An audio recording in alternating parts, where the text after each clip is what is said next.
K2 Compliance is an innovative medium that has redefined the management of the risk assessment process.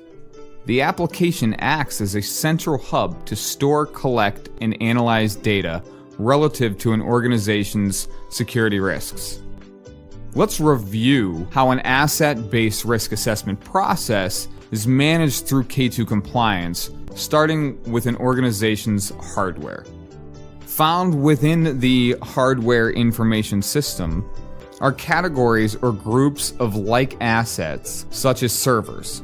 Records of each individual asset are stored within K2 Compliance. Vulnerabilities are identified against each asset that has been selected as part of the risk assessment project.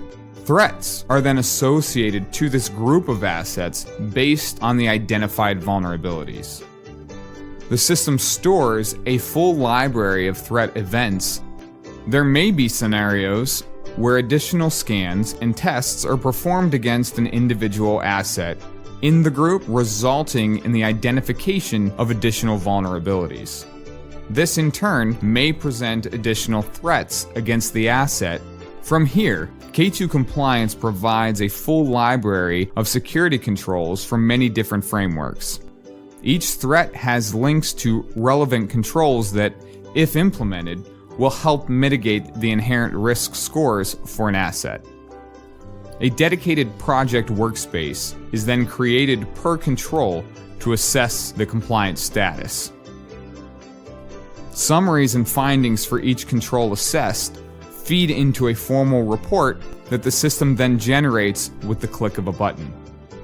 Those controls that are determined to be implemented are then applied to their associated threats, mitigating the risk associated with an asset or group of assets. If the newly calculated risk score falls below the organization-defined risk tolerance or threshold, then the risk is accepted and documented. Mitigation activities are assigned to those threat risks that are still above the risk threshold even after applying any implemented controls. These activities are noted in the mitigation portion of the risk assessment report that's generated at the conclusion of the risk assessment project.